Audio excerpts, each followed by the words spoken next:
안녕하세요. 한겨레경제연구소 이원재입니다. 오늘은 미국의 부자들이 세금 좀 더 내게 해달라 이렇게 외쳤던 까닭이 어디에 있었는지 좀 이야기를 나눠보겠습니다. 바로 기부에 대한 이야기입니다. 미국의 철강왕이라고 불리는 앤드류 카네기가 이런 말을 남겼었습니다. 부자로 죽는 것은 부끄러운 일이다.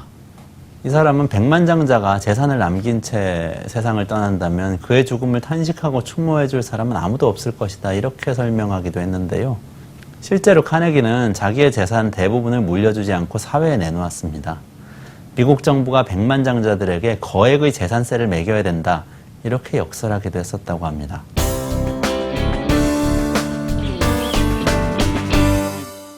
비록 두세기 전에 활동했던 사람이지만 이 카네기의 말과 행동은 미국 자본주의를 건설하고 지속시켜왔던 이 나라 부자들의 인식을 함축적으로 보여준다고 할 수가 있습니다. 카네기는 죽을 때까지 자선사업에 당시 돈으로 5억 달러를 투입한 것으로 추산이 됩니다. 가족에게는 1,500만 달러만 남겨줬습니다. 카네기 자선사업은 도서관 보급운동으로 유명한데요. 카네기 인스티튜트라는 공립도서관을 미국에 2,500개나 세워서 무상 기증했다고 합니다. 미술관, 박물관, 음악홀 같은 것도 수없이 지어서 기증을 했고요. 대신 기증할 때는 반드시 해당 지역사회가 그 내용을 채우도록 계약을 했었다고 합니다.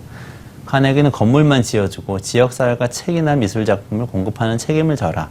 이렇게 사회공헌 활동을 했던 겁니다.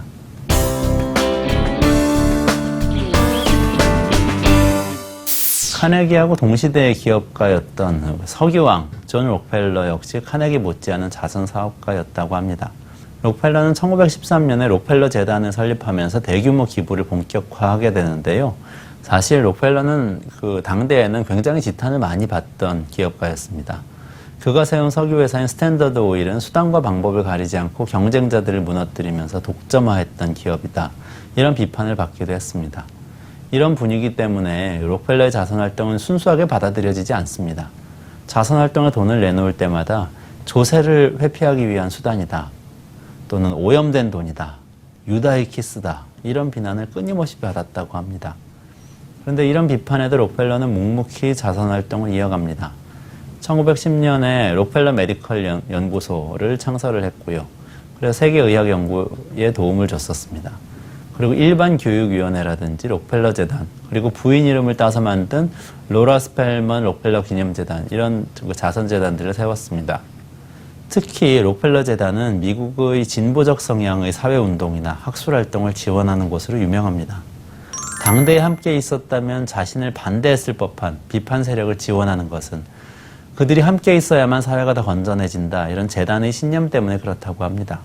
이 미국의 부자들은 자기 주머니를 털어서 이웃을 돕는 데서 멈추지 않았습니다. 거기서 좀 더 나아가서요. 스스로 가진 자들의 책임을 묻는 목소리를 키워갑니다. 조지 부시 전 미국 대통령이 첫 임기 때 상속세 폐지를 추진을 했었습니다.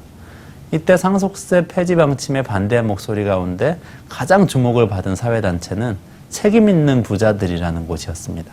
이 단체는 상속세 폐지는 부자들이 사회적 책임을 다하지 못하게 하려는 잘못된 방침이다. 이렇게 비판하면서 상속세 존속을 주장했었다고 합니다. 이 단체의 대표적 회원들이 누군지 아십니까? 조지 소로스, 빌 게이츠, 워렌 버핏, 이런 이 시대 최고의 부자들이었습니다. 재산이 300만 달러 이하면은 이 단체 가입 자격도 없었다고 합니다. 백만장자들이 모두 모여서 우리에게 혜택을 주지 말라 이렇게 외쳤던 겁니다. 상속세 폐지 운동을 할 때 워렌 버핏이 이렇게 유명한 말을 남깁니다.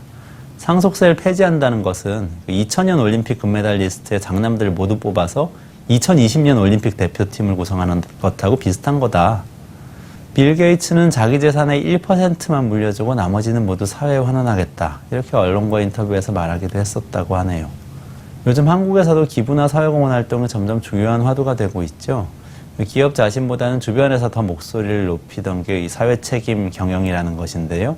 드디어 기업의 의사결정권자들, 최고 경영자와 총수들도 관심을 갖기 시작하고 있는 것 같아 보입니다.